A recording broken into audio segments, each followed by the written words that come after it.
Hi, this is Joanne, and this is Sit in the Attendees Chair, a podcast on the meetings and events industry. Glad you could join us today. Today we will be talking about risk. Part 2, we had a part 1, which was an overview with Linda Robson and a lot of other guests, but Linda being our super duper expert on it. And this time we thought we'd delve into more specifics concerning risk identification and risk assessment. So let's find out everyone who's here right now. You want to start? Steve the Great is here. Steve's great. For those of you who don't, never mind. We'll just let that go. Kelly. Hi, happy to be here again. And Kelly works on our team and does a great job and is the one that actually gets these up and somewhere where people can find them again, which is nice. Tracy? Hi, Tracy Baer. I'm an independent consultant, consultant, and I'm a CMP and a CFMP, which is a certified faith-based meeting planner. I work with nonprofits and associations, and I'm currently working with a megachurch outside of Chicago. Yeah, boy, the stories I hear about this, like, so how many people do you have for Easter? Oh, 9,000. It's like, okay. Yep.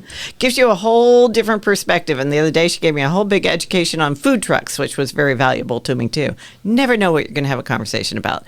And once again, our expert on risk, Linda Robson. Linda, why don't you tell people a little bit about you in case they're listening to these out of order? Okay. My name is Linda Robson. I'm a professor at Endicott College. I was an international conference planner for about 15 years, and then I went back to school to get a bunch of letters after my name and decided to stand on the other side of the desk. In the process of getting the letters after my name, I fell in love with the whole risk management process and realized I had been doing it without knowing for a bunch of years. And so that's where the book that we're talking about and risk management, I've spent probably 20 to 30 years of my life now looking at a variety of ways of risk management. I've done a bunch of speaking on it. I teach a class. I just can't get away from it. And I love it.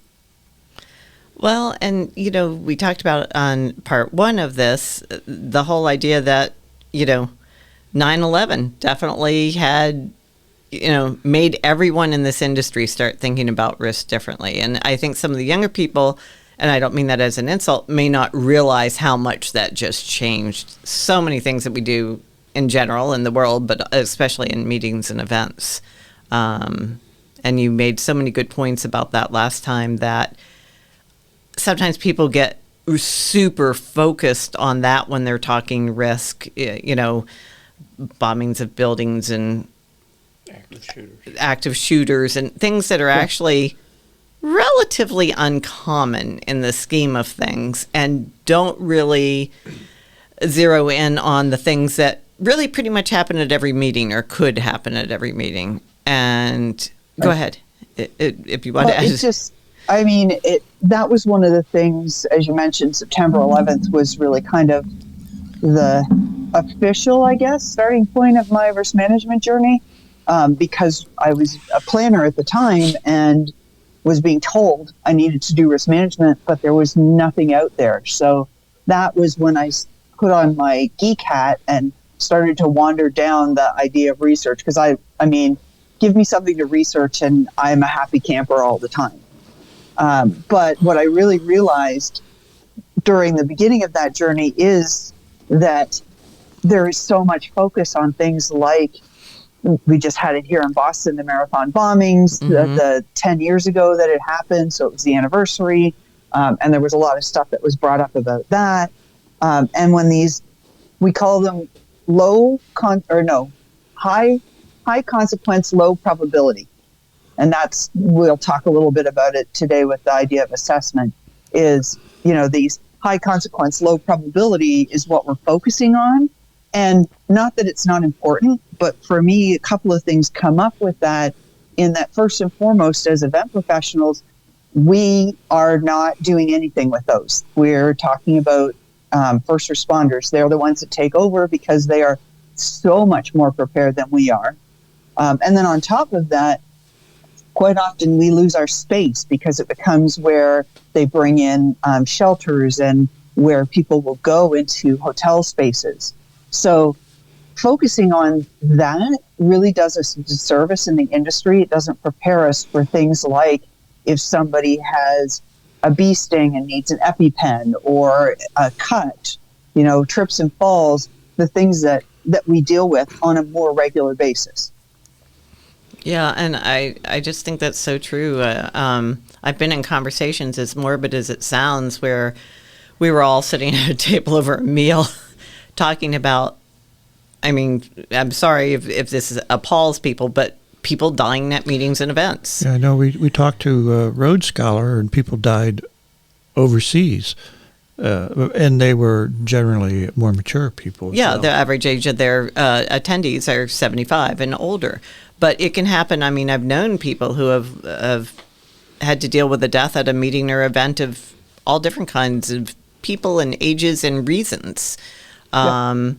And so, I hear you that we have to think about, and of course, nobody thinks anyone's going to die at their meeting or event. You just don't.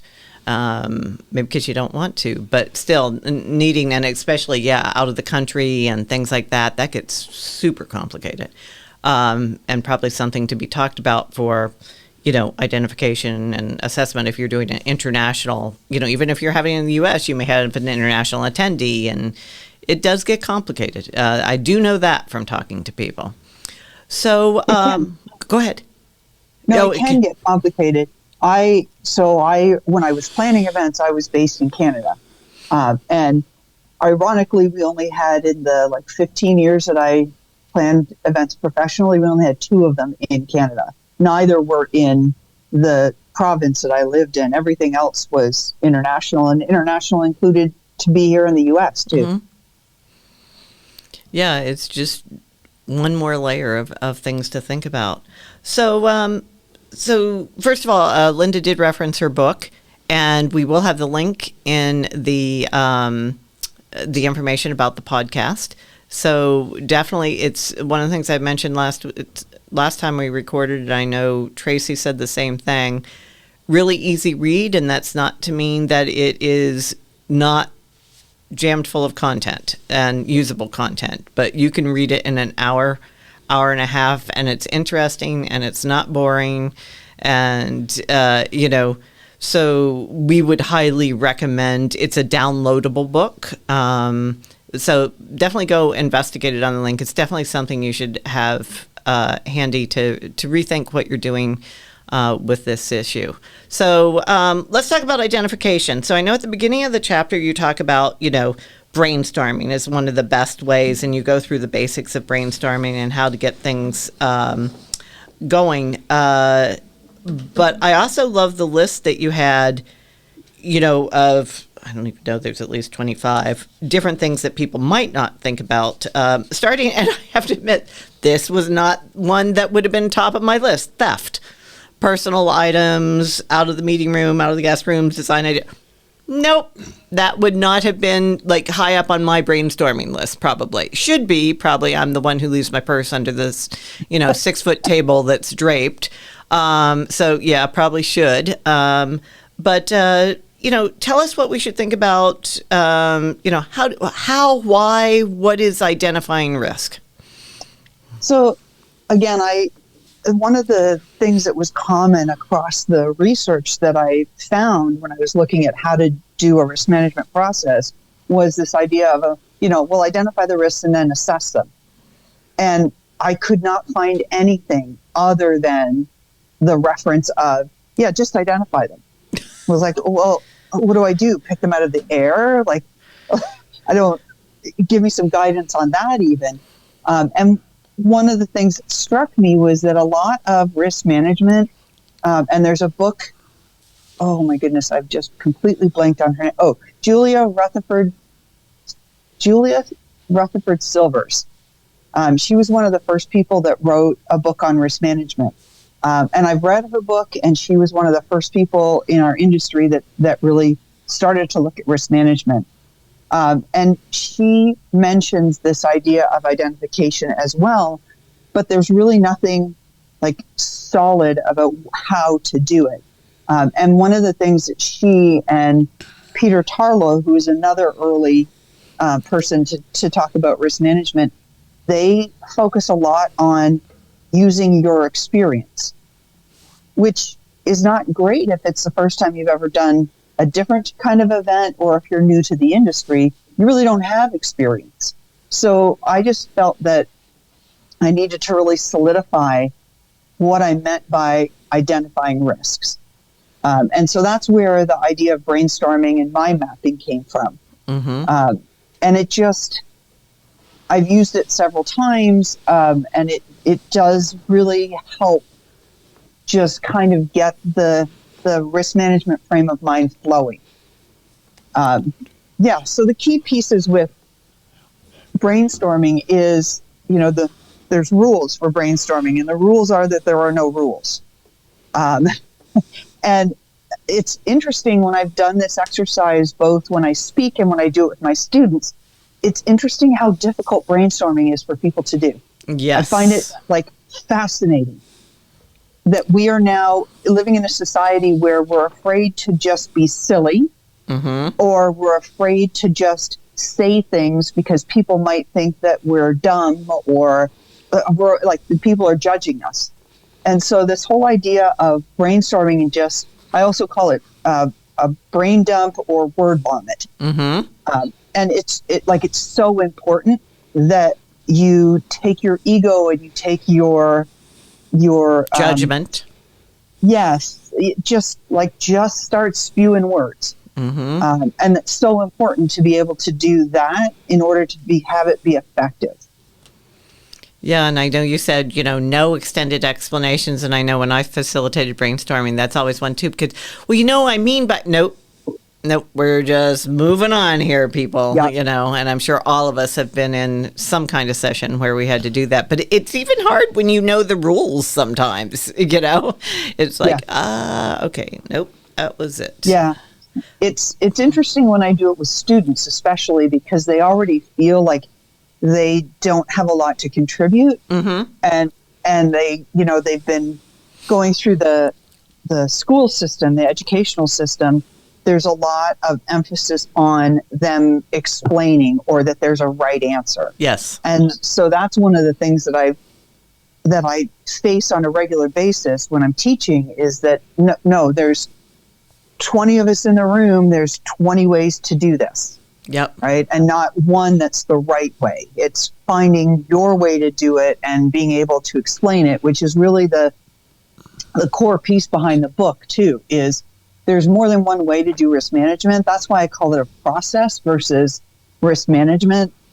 This is what you have to do. Because the key is being able to defend it. But and if you know it and you feel it well enough, you can defend it. Again, going around the idea there isn't a right answer. And yes, I'm right with you, because anyone who sat through my CMP classes and everything I talk about, we are not taught to think in the schools. And that they struggle when it comes to the concepts around the CMP, because it's a very conceptual, situational thing. And because real life is conceptual and situational, and that's why 20 different things could work. Absolutely. I think to respectfully disagree with you that they're taught to think in a very specific way, a very myopic way. Okay. What is taken away from them is curiosity. Yep. Curiosity, options, the fact that it could be bigger than one path. Yep. Imagination. Yep. Those are the places where I struggle when I'm teaching, is to get them to imagine something other than. And you really need to do that with risk management, or else you're not going to be as inclusive as you can. Mm-hmm. Because everyone's coming with different experiences, so they can contribute. Did you want to say something, Steve? Sounded like you were getting ready to say something. Oh, I was going to go back to theft. Okay. Way back. I got stuck on this because when I worked at one of the universities, they had lots of things going on for students. All students have backpacks nowadays. They would drop them outside in the hallway, and sure enough, it was driving our police security crazy because, 10, 20 backpack thefts a day, that along with bicycles. But they eventually found a way to provide a room, a locked room. You drop them in here instead of out in the hall. There would literally be 100 backpacks just waiting to be picked up. So yeah, and of course now we all worry, well, especially around the Boston area, backpacks being something, but that's been true, TSA, we go through the airports and everything.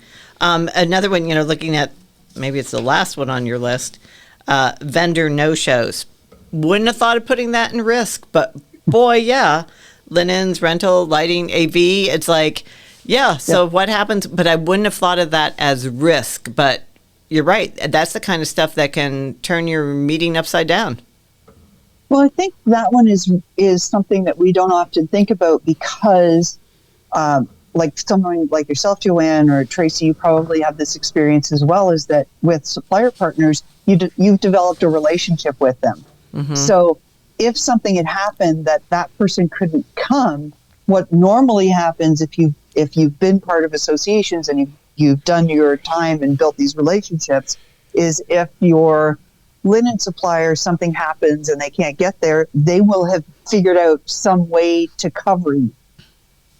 The idea of a vendor no-show really comes in when you're using people who are not part of the industry, right? So, or haven't developed these relationships, or there's a variety of things that could happen, that even with a reliable supplier partner, there could be a traffic accident. There could have been a fire in their warehouse. Like, there's so many things that could happen to them that there's no way that they can do anything else. So it's just a matter of thinking about that. Good point. Tracy, you look like you've got thoughts running. You were talking about a fire. We had a supplier that had a flood. They were in Tennessee where they had a huge amount of rain and their warehouse flooded. So all of the T-shirts and things that we were going to be using in our store, bags and all that, were flooded. And so they got trashed. I mean, they couldn't wash them and use them again. So for our event, that whole chunk of merchandise was gone. Yep.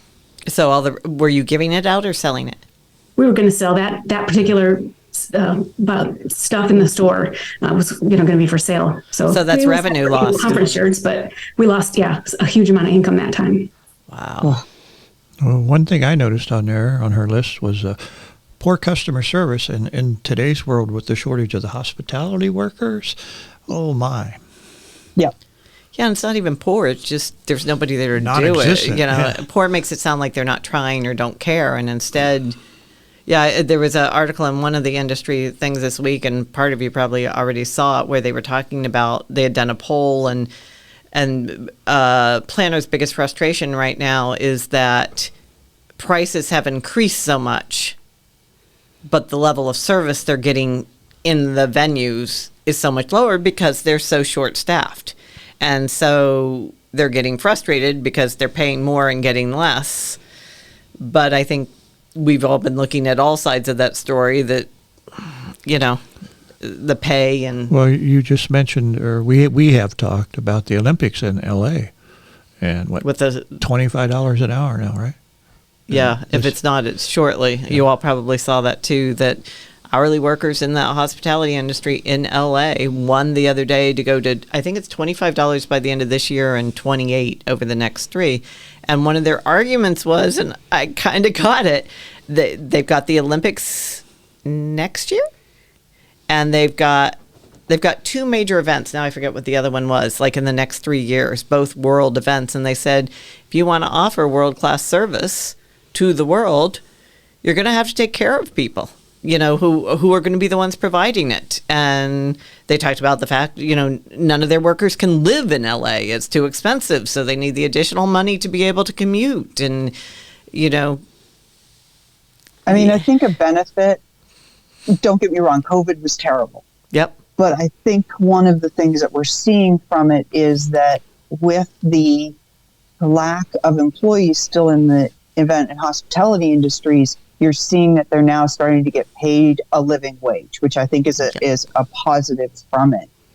But when I was talking about poor customer service, you could end up, like, you could have employees that are providing poor customer service, but I was thinking more along the lines of, in events, we rely so heavily on volunteers. Mm-hmm. And those volunteers are not necessarily part of an events industry. So they may not know what to do, they may not care, and we get volunteers. And I'm sure that anybody who has worked an event has experienced volunteers not showing up or not doing what they were supposed to do because it's a volunteer. I'm volunteering. Like, you're lucky I'm here. That's the attitude you get for some. You just hit a major button with Tracy because her blog a couple of weeks ago. Tell us about your blog post about volunteering, and then of course you've just finished writing a book on volunteers too, because her events live and die by volunteers. So most events do live and die by volunteers. We can't afford to pay all the staff we need. Yeah. Well, and especially in a faith-based organization, you know it. So tell Linda what you wrote about in your blog a couple of weeks ago. So it's You're right. Let's Volunteers are a risk. Yes. Let's define helpful. So we had an event outside in Illinois, and it was in the summertime. We happen to have 3 of the most beautiful days in the world. That never happens, but we were setting up for this outside event. We're going to have a concert at a tulip field, and you knew what you were getting into when you're signing up to serve. You're going to be outside. You're going to be in a field. It's going to be warm. Okay, so we had this gal sign up, and she came out to help us in the food tent, and she's like, "Oh, no. I didn't sign up for that. No, I'm just going to sit here." And she just sat with the people and visited when they came in to have dinner. Like, no, you're supposed to like bust the tables and help, serve some food and hand out water and, chat with them, make, sure they have what they need. She was like, "I'm not here to work. No, I'm a volunteer." You are. You signed up for that. We didn't force you into it. It's not like a work program, community service hours or anything. You signed up to serve here. That's the whole point of what you're supposed to be doing. Yeah. No, she's not helpful at all. Yeah. Yep. Yep. Yeah. I mean, that event that I did, that children's event, was staffed by high school students doing their community service hours. So it was I had no idea whether or not they were going to show up, what kind of commitment they were going to show, right? Like, yeah. So I was prepared for all of that as well. That's interesting, though. Volunteers are a risk. So if an organization is using volunteers, they, and it could even be, like, I'm thinking, even with corporate, where they're paid, they may have been dictated or said, "Oh, I'll come help you out," kind of like an unofficial volunteer position because they're actually on payroll, but it's not their duties as assigned type thing. And then they go wander off and do something else. Well, I wanted to see that session. Well, so did I, but that's not my responsibility today. So volunteers is a risk. That's a real interesting concept that I wouldn't have thought of. I guess overall, I've probably been very fortunate in my life with volunteers when I read Tracy's thing. I have as well. I mean, I've been very lucky with volunteers, mostly because when I'm the lead for anything, I typically make my expectations clear in terms of, I know this is a volunteer position. I get that you are paid to do other things and that you have other things in your life. And if you can't do something, all you need to do is tell me, right? And we'll pick up the slack. If I get sideswiped by something, I'm not going to be happy, and by extension, neither are you. Right? Yeah. So it's just setting those expectations where for me, it's a pet peeve about volunteers. It's like, well, I'm just volunteering for this. Yes, but you committed to it, and other people are relying on you. Yeah. Right? Regardless of whether or not I'm paying you, you said you would do this. It's your word. Suck it up, Buttercup, and get it done. Yeah. Or let me know you can't. Yeah. It's your word. Yeah. You made a commitment, and it doesn't matter if you're paid or you're not paid. You should be true to your word. And like you said, if something comes up and you really can't do it, not you don't want to do it. It happens. Yeah, and it does. It Yes. does. There's all kinds of reasons that you might have to back out.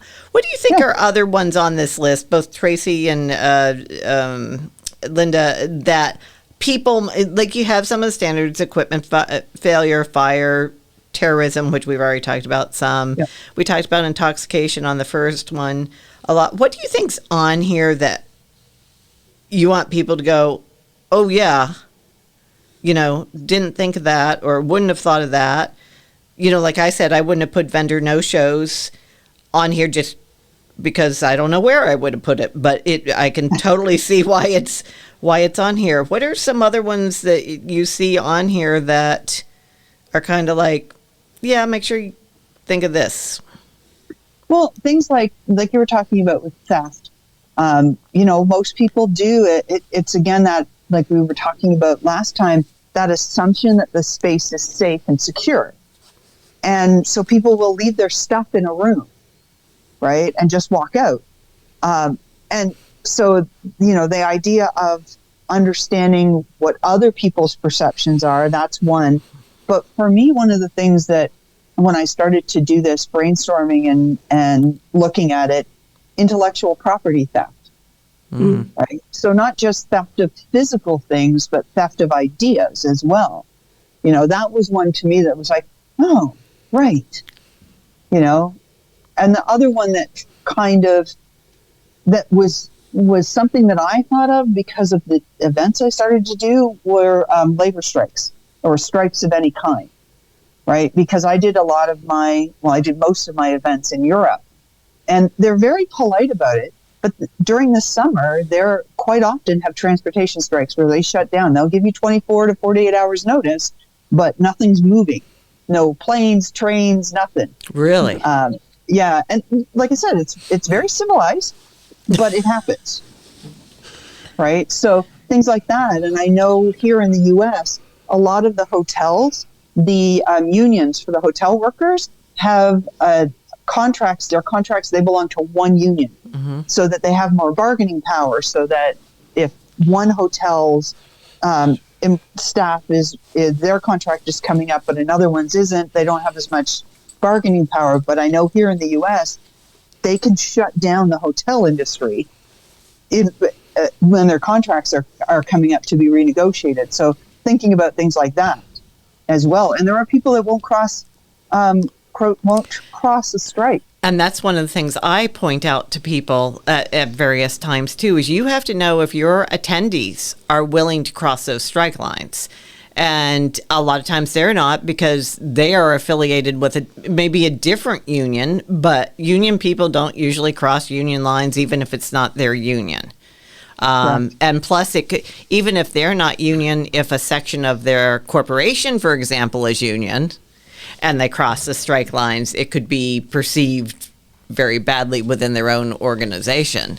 So, and then it's like down the rabbit hole as well. You've got people, and I'm not sure that I would want, like if a hotel employees were on strike, I'm not sure I would want to cross. Even being with or without being on a union, I don't know that I would want to cross. And then the second part of that for me as an event professional is, who have they got now? Like I'm going to end up with a lower level of service because they just don't have well-trained people, or they're bringing people in last minute or not having enough. So it's all of those pieces that you have to think about. Absolutely. And even if you've thought about some of those, so going back to theft, at our big event where we had the trade show floor and a store, we made sure we rekeyed our office, and everybody had a key, and that was locked all the time. Our AV room was locked and rekeyed. Where our merchandise was, we made sure was locked. We had a security standing around with the store. We had overnight security with the trade show floor, but we didn't think about the really expensive camera video recording the speaker in the breakout room. Oh yeah, we left those there. Got stolen. Yeah. It didn't even cross our mind that one year. And we've been doing the same event in the same venue for years.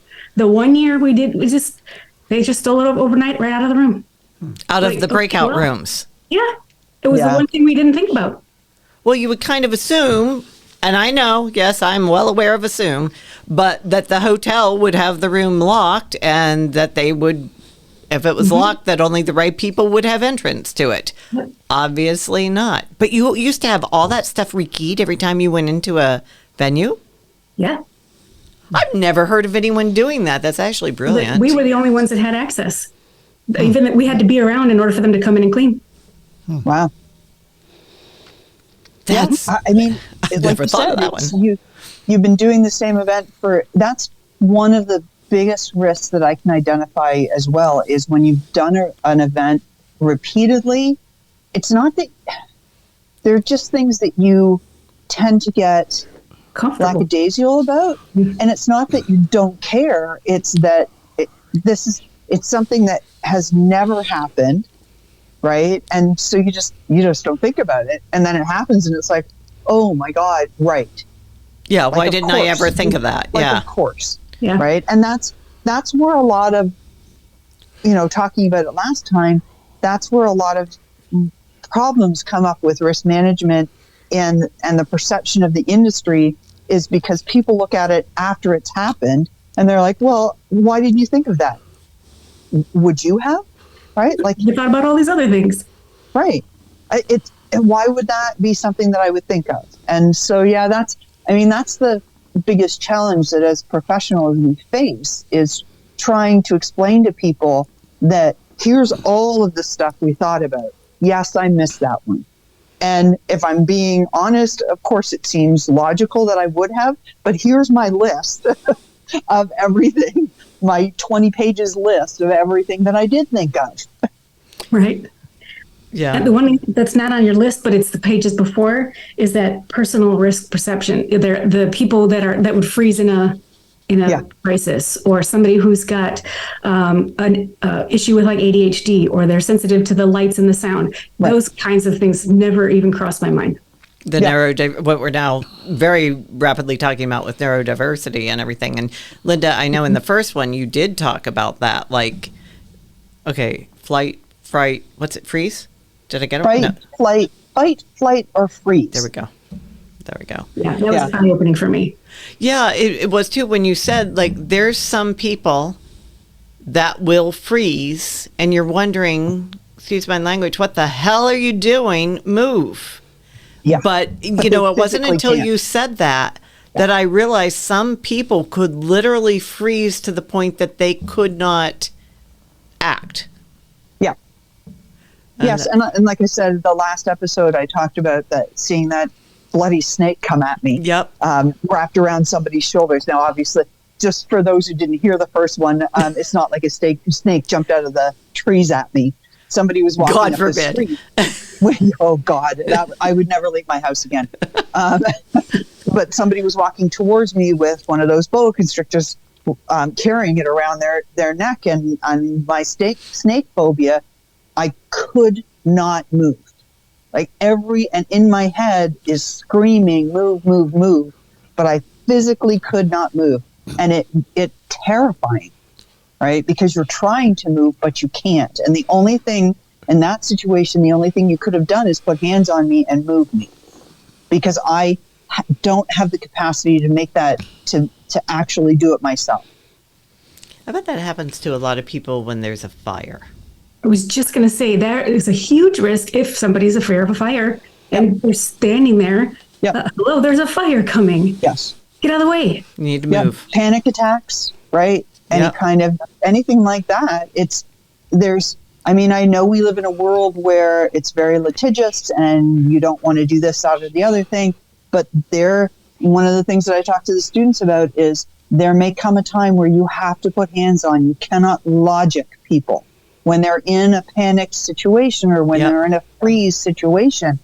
And I'm not saying like slap them, but take them by the arm, like physically move them. Because that's all you can do at that point. And once they get going, I'm guessing that will help too. It to a certain extent, it might move them into a different realm. Yeah, I don't know, but worst case scenario, you've got somebody by the arm and you're dragging them out, and at least then they're safe. Were you going to say something, Steve? Sounded like you wanted to. On a whole nother But I noticed that, Linda, you had some what I would call cultural issues on there, like religious and maybe even food preferences. But I was also wondering about other societal things, and with your international background, I know some countries in Europe take a month-long vacation. Yes. Okay, so you need to be aware of those societal things, because I worked with somebody overseas in past career, and they said, "Oh yeah, we take the whole month of July off." I said, "Well, we're in the middle of a project here. It's coming to the end, and you're telling me they're going to take a month off." And they went, "Oh yeah, everybody does." Yeah. So, Well, and I've heard of meeting planners getting caught in that they did not know that. They got great hotel rates and everything like that. Because and nobody's going to be there. Right. And then they got there and like everything's closed, all the restaurants, the museums, the everything. So they've gone to whatever country, usually it's somewhere in Europe, and they think, wow, and then they get over there and everything you went to Europe to do is closed. So It's probably a really safe bet that if you're getting an astronomical deal, you should question it. But yeah, I mean, I dealt with that. To your point, Steve, I dealt with that a lot when I did the international event. Something as simple as culturally here in North America, we quite often have working lunches, right? How often do you see somebody sitting at their desk eating lunch?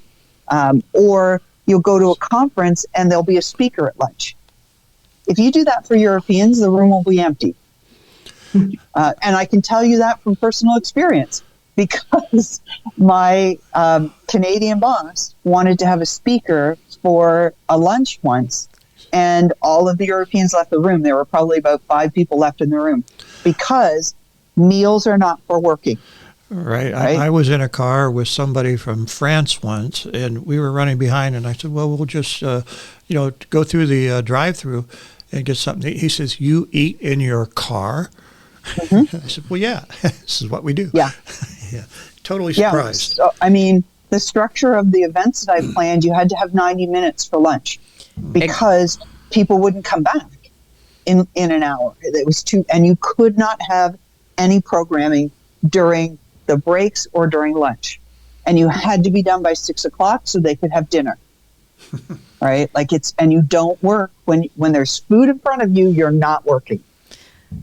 And we could all learn from that.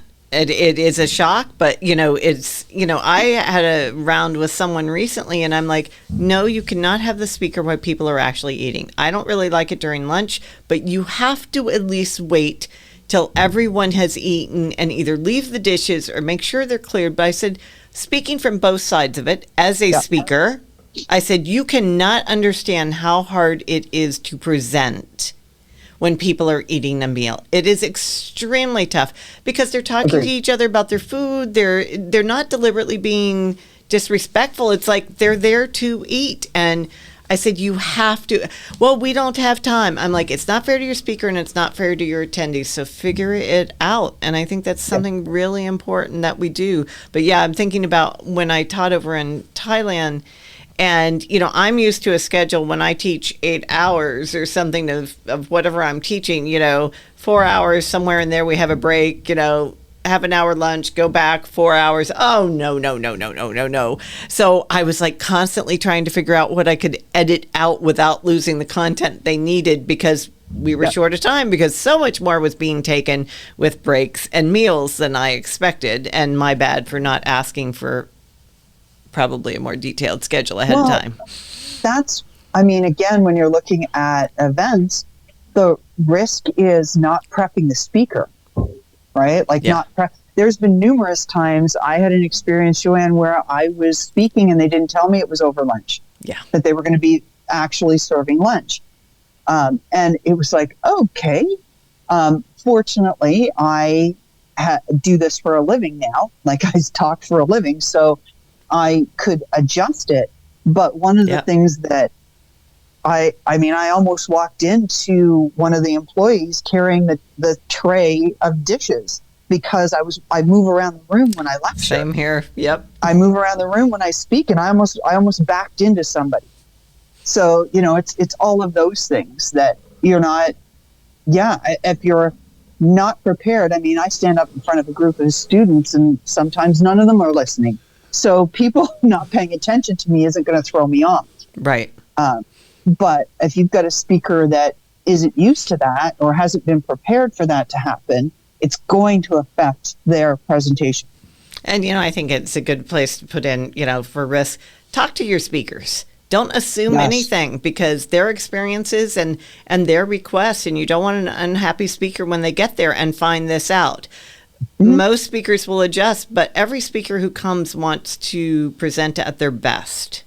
Yeah. And so either you all need to come to an agreement as to what that environment is going to be, or at least give them a chance to readjust, preferably before they walk in the room. I think one of the things that we don't necessarily do well as event professionals is being in control of the content. So that's not to say telling the speaker what to say, but giving strong parameters of what you want and what you expect, and really making sure that the speaker has been vetted and make sure that the speaker understands the environment. Something as simple as the first time I spoke, I went in and I had a dress on and nobody told me that I needed to have a waistband so that they could mic me. Oh, yeah, that's a classic one for women. Yep. So what happens is it's now on my bra. Yep, exactly. Been there, done that one. Unzipping the back of my dress so you can put it on my bra. It's, something as simple as that is having somebody prepared. If like a wireless mic, no problem. But if you give me a handheld mic, I'm the worst with those. Yeah, because your hand's out here, right? Well, yeah, you're watching me as we're talking to each other on this, so we can see each other, and you can see me moving my hand. Yep. Right? If I've got a mic in my hand, I'm yelling, and then you can't hear me at all. And yep. And it doesn't matter how much you train me. I'm better off. I can be loud enough, thankfully, that I don't need a mic in most rooms. But if you don't have a wireless mic, don't give me a handheld one. It's going to be a waste. You just brought up another thing, which could, because we're talking about risk being all kinds of different things, and then we'll move on to assessment, is, my voice definitely could carry too. And I had fallen into, especially in a small room, I don't need the mic always, when it was turning into a hassle, till I had one of my friends who was, I don't know if he was in his 50s when he said this to me the first time, and his ambient hearing is going. So he could not, he could not hear the voice because of everything else. It's too many years about being around music and speakers and things like that. And what I'm realizing is more and more, and they don't need to be 60, 70, 80 years old, that there are younger people who are having trouble hearing. And so if you say, oh, that's okay, my voice carries, it may not carry to them. So I never turn down a mic anymore, because I don't know who's in the room, and I always go mic'd unless there's absolutely a reason that it can't be or something like that.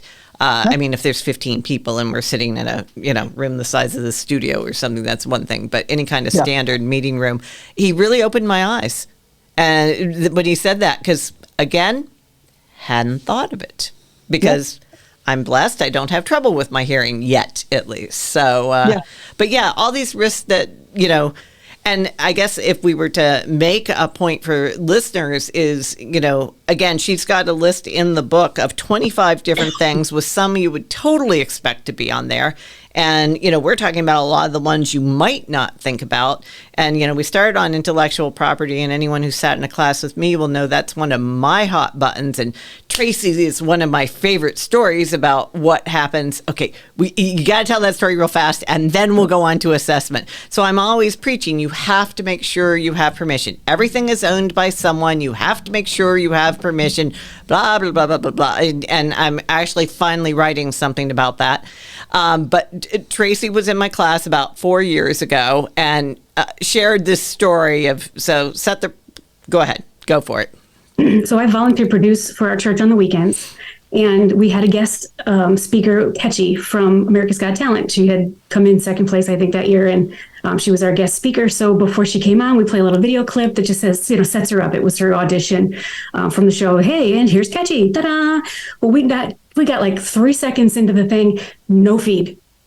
Because we broadcast to 4 other campuses and online, that they shut us down in a hot minute because we didn't own it. We thought we just could take her little, it's hers, right? It was her auditions. We're just going to take Well, this and it was little- commercial. You thought, I remember you saying to me, we thought they'd be glad because we're promoting America's Got Talent. Yep.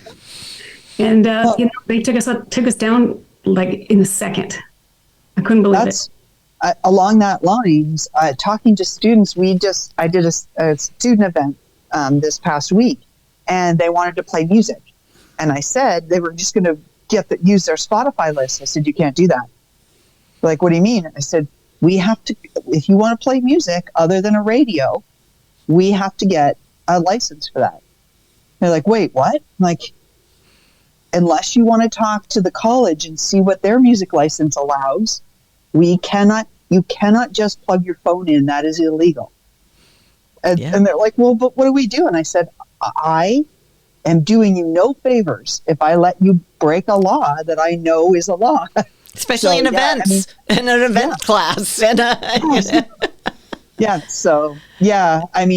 there's just so many that we wouldn't necessarily think of. Yeah. And again, one of the things that I talk about when I'm talking about it is also, all the cartoons. I mean, a million years ago, it was always Dilbert and everything like that. Now, and the problem is the internet has both helped and hurt this. It hurt it that people go, well, I just got it on the internet. It was free. Why can't I use it? That's been the story I've heard for at least 15 years now from people. But the other thing is, as Tracy shows, is the internet can catch you much faster than they could before technology was. And, there's tons of stories, and we'll eventually do one on, intellectual property and all the different things. Photos, there's buildings that are trademarked that you can't use without permission. There's, photos of pictures and movie clips, TV clips, things that are thrown into presentations all the time, and you really need to think that out with your contract with your speakers and performers. So that's a risk. Anyway, we could do, obviously, a whole thing on this one. So let's move on to assessment. And what would you like to tell us about assessment? So just a little bit of backstepping before you get to the assessment. Okay. So in the book, I talk about doing brainstorming, which is as we said, that my brain dump, and you're going to end up with a lot of risks, and you're going to end up with some silly ones and some repetitions. And so the next step from brainstorming is what I call mind mapping. And that's when you start to take out you start to make sense of all of these brainstorm lists. And what you want to do is first go through and take out the repetitions. And then you want to start to create categories, like larger categories, things like weather or personal injury, or you could do financials.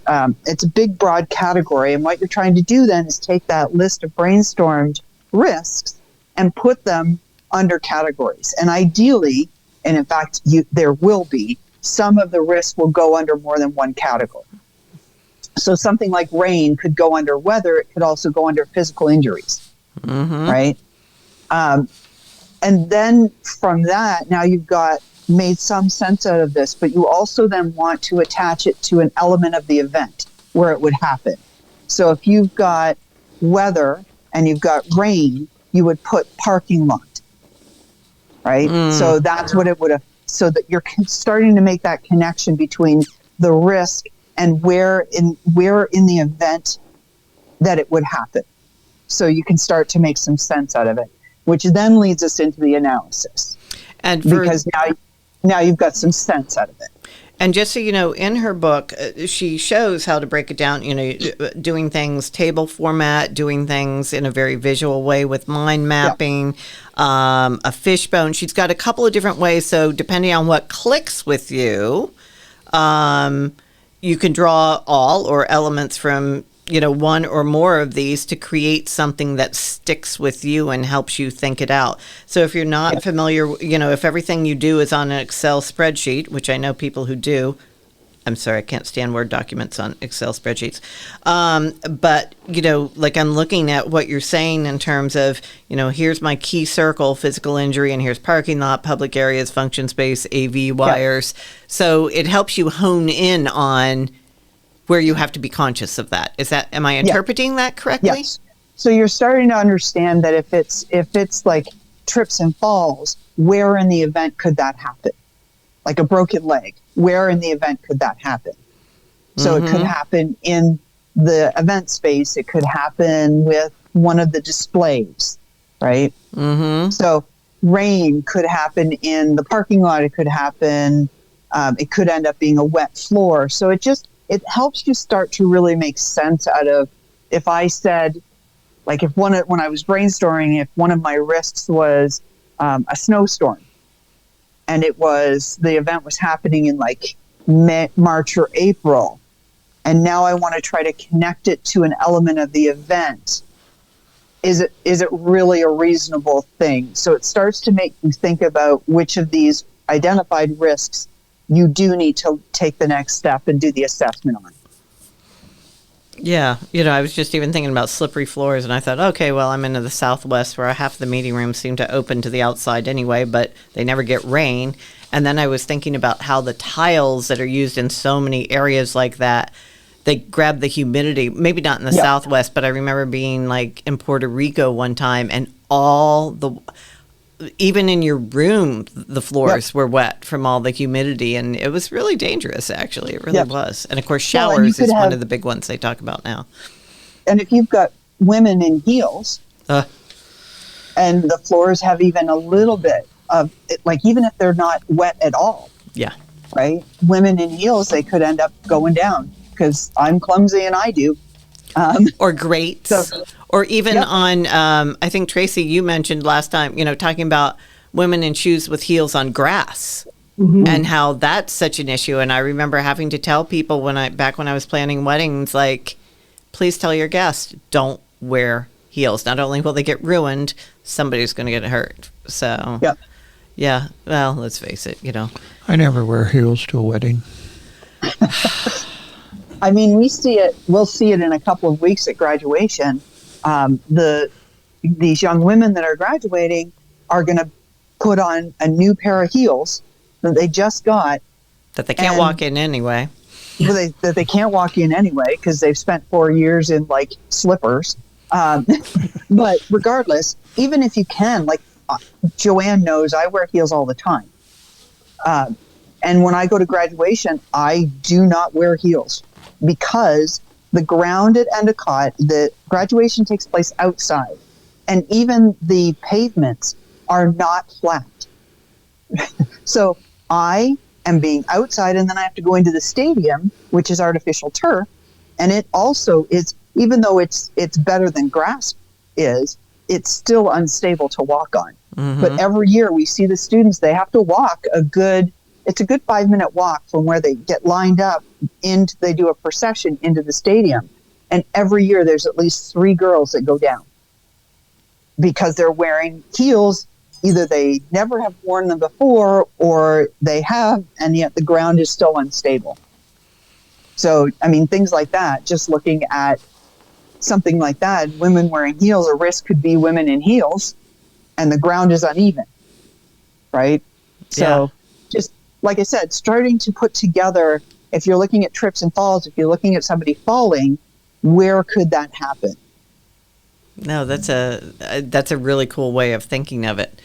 So, is it okay to move into assessment now? Yes. Okay. Yes. So don't want to jump it there. No. So for assessment, there's I've come across a variety of different ways of doing assessment over the years, but the one that's in the book is called the risk factor table. And it is not my creation. It was a creation with some students in the first time I taught the risk management class at Endicott. And they came up with an idea of creating this risk factor table. And what happens is this table is, I can't think of how many columns across it is. 5. So it's 5? Yeah, other than the actually listing the risk. Severity, probability, risk factor, strategies, and action plan. Right. So that risk factor table is, the first time you see it is in the assessment chapter, but from there, you're going to use it throughout. It's a really wonderful, wonderful visual, a nice, concise way to put together your entire risk management plan so people can see it. So that first column is either it's the risks themselves, and you can list out each risk on its own, or you can use the categories that you created in the identification and mind mapping, where you would put weather, and then underneath it you would list all the different risks. And then the next two columns are severity and probability. So everything that I read in terms of assessment dealt with that idea of probability and severity. You can also use consequence and likelihood. I just like those terms, consequence or severity and probability. I just like those terms better. The severity is the reasonable worst case scenario if the risk manifests. So what's the worst thing, reasonable worst thing that could happen? And why I'm emphasizing reasonable is because the first time I taught risk management and gave the students this assignment to do, several of them came back with the severity is death. The severity is what? Death. People are going to die. And they're not wrong, because anything could lead to death. Is it reasonable? And the one that really made me look at it and go, okay, I need to change the way I do this, is a paper cut. The severity was death. Like, oh, that's on me, because yes, you could die from a paper Someone cut. could. Is it reasonable? Is it reasonable? No. Like, no. So reasonable worst case scenario if the risk manifests. And then the probability is the chance of it happening. So I'm going to deal with the probability first. It's the easier one to explain. Probability typically is done, I prefer to do it in percentages. So it's, I think I use 3, don't I? Yep. Yeah, 1 through 3. Yes. The students like me to use 4, so I have used 4. I prefer 3. It's easier math. So what you would do is you would have probability of 1, 2, or 3. And what you have to do is set up the parameters when you're doing the assessment. So this is outside of the individual risks. So I'm setting up a probability scale. So a probability of 1 would be 0 or less than 25% chance of it happening, right? And so that's all you would put in there. And a probability of 2 would be 25 to 50% chance of it happening, right? And then a probability of 3 would be 51 to 100% chance. So you can break up the numbers however you could do under 30%, but you're basically breaking it up so that you've got no overlap between the categories. So you wouldn't have category 1 being 0 or less than 30%, and then category 2 would be 30% to 60, and then 60 to 90, because now you've got overlap between the categories. So you have to go to 61 Make it clean. to 100. Yes, to make sure that there's a definite in between. And then for severity, what you want to think about is physical risk or physical injury, property damage, and disruption to the event. So that's the 3 areas of severity that you normally think in. And again, this is outside of individual risks. You're setting up these parameters without thinking about a specific risk. So for a severity of 1, it could be somebody needs medical attention that can be done by anyone, right? The property damage, depending on the event that you're doing, that's where it's going to change a lot. So if you're doing a complex event that has a high budget, your property damage is going to be higher than if you're doing a 2-hour event. So let's just say you want to do less than $10,000 in property damage. And then for interruption to the event, it would be that there would be a less than 5-minute delay, right? So that's typically what you're thinking of in terms of the assessment pieces, breaking down the categories. And so that for the severity, you need to think about more than just like the probability. You're thinking of what's the chance of it happening. The severity, you're thinking about the reasonable worst case in what would happen. Yes, Tracy. When you're talking about the property damage, would your insurance factor into that at all? Like, would you want to look at how much your insurance covers and put that number somewhere where you could afford, if your insurance doesn't kick in yet? Like, I'm talking about a nonprofit organization, we'd want to make sure we were at a point where we could afford to cover that. Do you know what I'm saying? So, yep, I do. That comes into the strategies. That's where the insurance part comes in. What you're trying to do right now is assess the different levels of damage so that you can so that you can figure out what strategy you attach to it. So it's separate again from your insurance. Because insurance, when we talk about strategies, insurance is a transfer strategy. It's a protection strategy. So if you are doing this risk management assessment, now you know what kind of insurance you need. Got it. Right. So, but you're right. You want to think about that type of thing. Remember, at this point, when you're looking at property damage, if you're looking at it reasonably, and property damage is potentially going to be $50,000 of damage to something, then maybe you don't want to do that in the event, right? So At this point, we've identified the risks, which is very subjective, and now we're going to assess them. So we're adding that objective component to it, so that we're adding on and we're basically providing references and resources to it. So you're going to have to do research in this phase. And that's where, at the end, to your point, Joanne, when you were talking about using pictures and stuff from the internet, when you're doing events in your documentation, you should 100% have references, right? You have to credit where you got stuff from.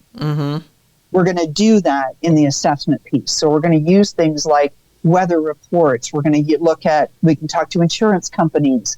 We can look at any kind of police reports. Those types of things we look at other types of events where things have happened to really get a sense of, instead of, again, just pulling it out of my ass, I'm just going to tell you that this is where I got that information, right? Like, I'm telling you that this results in this type of reasonable worst case scenario, and it happens this often, right? So like a hurricane in Massachusetts is not as likely as a hurricane in Miami, right? So again, looking at those types of things to really understand, you're never prioritizing, but you're understanding the risk at a deeper level. Yeah. That all makes sense? Yeah. Yeah. And so then once you've set up those two, the severity and probability, and a 1, 2, and 3, and again, that has to be done before you do that first, and then you go back and you go risk by risk, and you figure out where it falls both in severity and probability. And because you've done all this research, going through each of those risks is going to be easier to figure out. And you assign a number to it then, a 1, 2, or a 3. And I like to use only 3 numbers, because then what you're going to do is come up with your risk factor number. And what you do is, if something is a risk severity at 3 and a probability at 3, when you multiply it, it comes to 9. That's math I can do with my hands. So I can actually physically count it on my hands. That's why I like to only have 3 for each of them. And that risk factor number doesn't mean that risk is more important than anything else.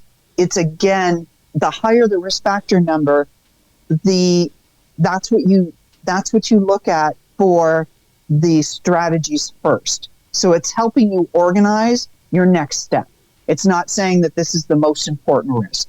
And we 100% avoid that being the biggest risk, the most important risk. It's a little risk. We don't use those. If we're writing that down, what we're saying now is we're taking responsibility. We could say, oh, no, that's not an important risk. And then somebody gets severely hurt from it. and I've documented this saying that, no, it's not important. That puts me in a higher liability. So it's not, this is the risk. This risk has been assessed as this. I see what you're saying. Yeah. Okay. Yeah, I'm never ranking or prioritizing risks. I'm just going through a process of identifying and assessing them so that I can figure out what to do next with them. Which would be the strategies column you have, which that's one of the things we're talking about next time, right? No. Yep. Strategies and evaluation. But I see, this is it, I strongly recommend, trust me, I'm not making any money on Linda's book, but I strongly recommend you, buy this. I don't know anyone who knows anything about events that risk is not somewhere in their worry box. Yes. It goes with the territory, people. And if you think you don't have any risk factors, I mean, hopefully just some of the, I'm going to say weird and odd ones we've talked about today that probably haven't even, crossed your mind. You do need to be, if there's anything for you to worry about, I don't care what color tablecloths you have, people, but you need to think about these things, people, property, intangibles, just like what could be the effect. You don't want to be the person that someone goes, well, why didn't they? You don't want to be that person. As Linda said, no matter, even when you are very thorough and very on top of it, things still go wrong and they will still question you on it. So the more you know, the more prepared you are, the better the chance of not only things not happening, but you keeping your job and your career is, that's a risk factor too. Yes, you don't want something to happen so that you end up paying, you're working for the rest of your life to pay for somebody else. Yeah. On top of which, you don't want to live with the terrible feeling of, did I do everything I could have? Yep. Right? Because things will still, as you said, Joanne, things will still go wrong. And it doesn't matter how diligent you are and how cautious you are, people could still get hurt. And at least having gone through a risk management process, it offers you some comfort that you know what you did, and you know what steps you took. And so you may still feel terrible that someone got hurt, but at least you know what you did, and that can give you some comfort. Right. You created the best environment you could. Correct. For someone not to. And again, we've talked about there's, it goes back to your people are stupid. You know, that there are people who will, walk around the sign, cross the rope, walk across the cords, stand on the tables, all those things. But you did what you could, and it's just the way it works. Anything else on assessment you want to add before we wrap up? The other part that I mentioned in the assessment is this idea of a Delphi panel. It's a fancy ass academic word for a panel of experts. Okay. And this idea of Delphi panel is, excuse me for not knowing what's in my own stupid book, or not stupid book. But you didn't read it yesterday, so I didn't read it yesterday. We barely remember what we said, much less what we wrote. So.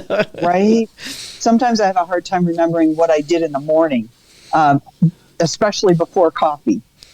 But there's an idea of something that I encourage people to use. It's called this Delphi panel, and it's a panel of experts. And so this again comes back, and I don't get any money for promoting associations, but I am a massive supporter of associations. And one of the other reasons that associations become important and those relationships become important is for this Delphi panel. That what you would do is reach out to people, experts in the field, so other event professionals, and you would have them look at what you did, right? And so that they could then say, not sure that this is really the right assessment, or what about, so it's a new set of eyes on it. And what you want to do is have this panel of people from different sectors of the industry and different levels of experience and education.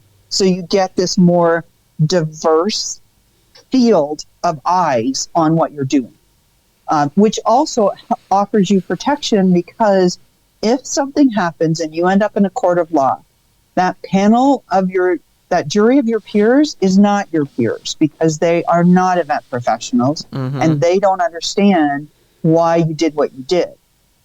If you've got documentation where you have support from your industry peers, that offers more weight to what you did. Makes sense. Makes total sense. Yeah, I like that. And you're right, because we're also building off of all of our own experiences. Right. You know, Tracy losing everything in a flood, and, you know, whatever, you know, I think about things to do with the festival ballooning I worked with, and, you know, all the cars stuck in the mud. You know, just, you know, yeah, we all have had our own little or big experiences that go, yes, yeah, you know, this is really reminding me of this, and you might want to think this out differently. Because, I kind of had something happen like that. So, I like that. Again, going to industry, just to association meetings, one of my favorite things is I'm standing in a room of people who understand what I did as an event professional, what I am teaching as a professor, and the stories you hear are wonderful. The war stories. We talked about this a little bit last time, where we don't do this only for the money. We do it because people are stupid, but they're also hilarious, right? And so we do it for that. So being in these rooms and hearing some of the stories that I've heard from other event professionals, it really helps me. Like, this is a lifelong journey for me. I have no doubt on risk management. I'm never going to stop looking at it, because it's just fascinating to me. No, I really think, and it's adult learning principle. We all, you know, we love to be with people who understand what we do. And, you know, your family doesn't tend to get as excited about the same things as we do. That is for sure. And, you know, they, from how the buffet table was set up to the, you know, whatever that, you know, gets us off. But I think hearing the stories, and I want to say I was at one meeting one time where they almost did like stand up, where everyone got up and told their, you know, biggest war tale.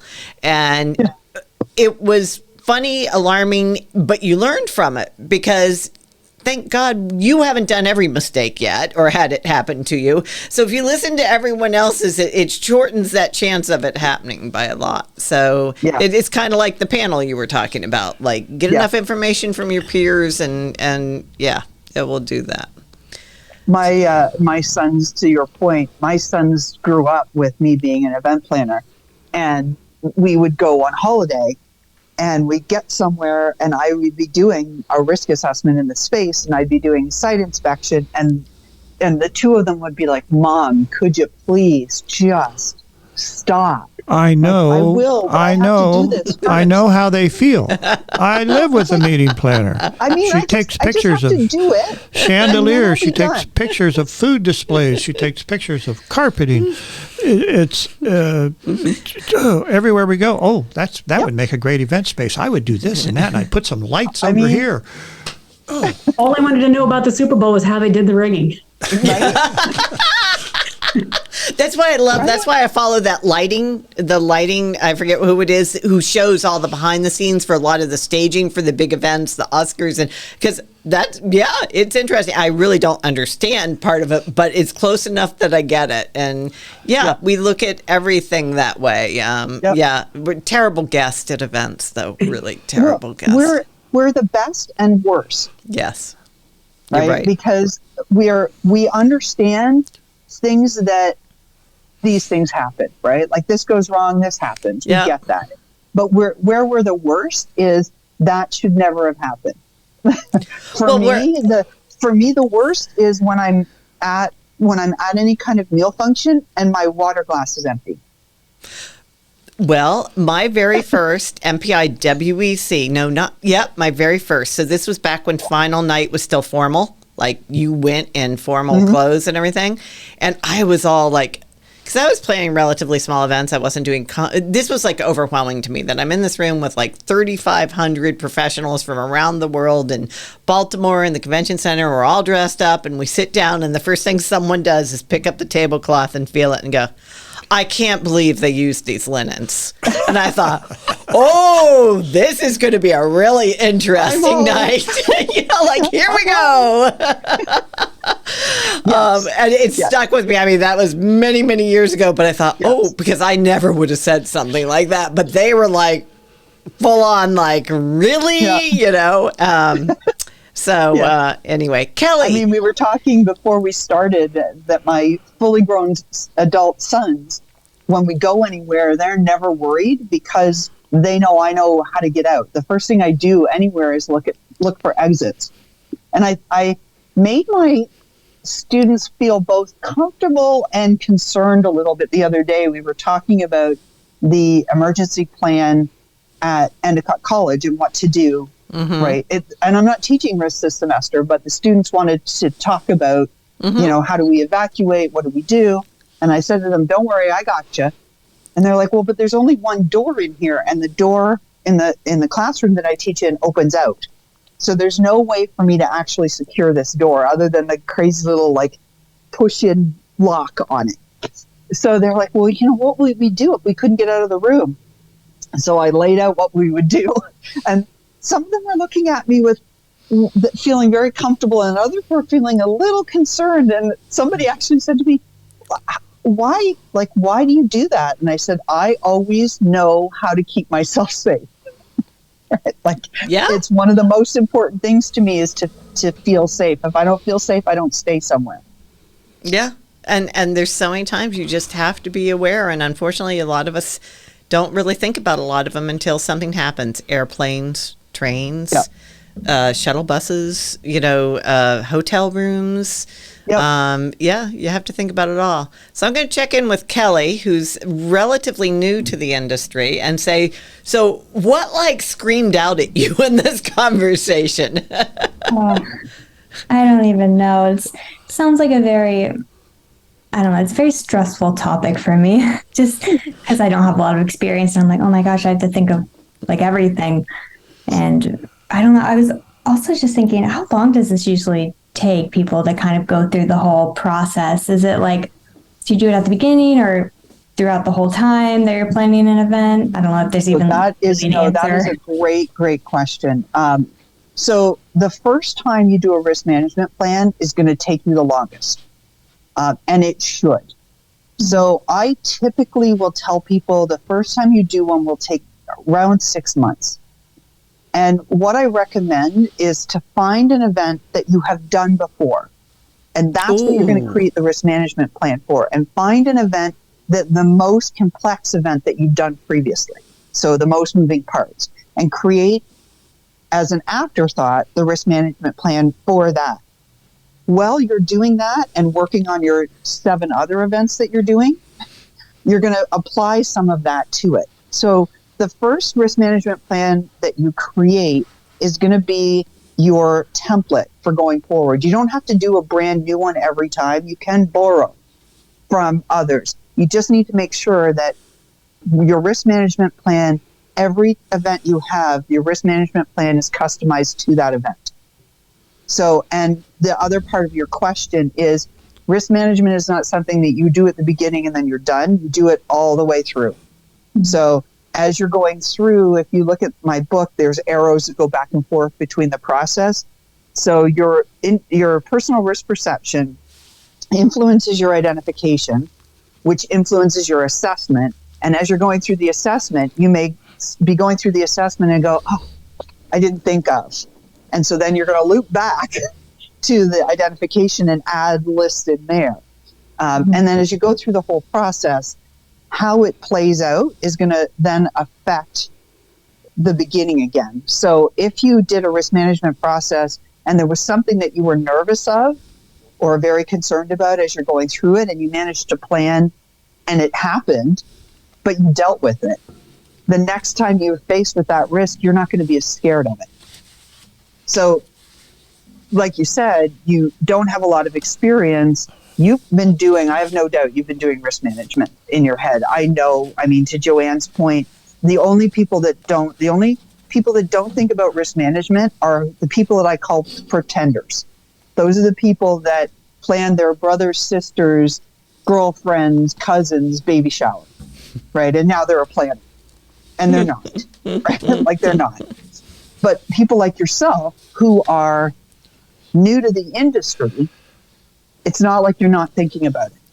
Typically what happens when someone's new to the industry is they're focused on the physical risks, and that's the right place to be focused, because things can be replaced, people cannot, right? So I have no doubt that you're already doing it. The difference is you haven't written it down. And that's the impetus behind my book was I wanted to create something that makes it easier for people to document it. Because that's, as event professionals, we suck at documentation. Like we suck at it. Unless it's a Post-it note. Right. Which gets stuck in their binder. Right. Or puts all over your wall. Or both. They get moved at the event into your binder. Yeah. So it's a never-ending process. And it can be scary when you first approach it. And I think a lot of that fear comes from I don't even know where to start. Yeah. Right. And again, that's why I wrote the book.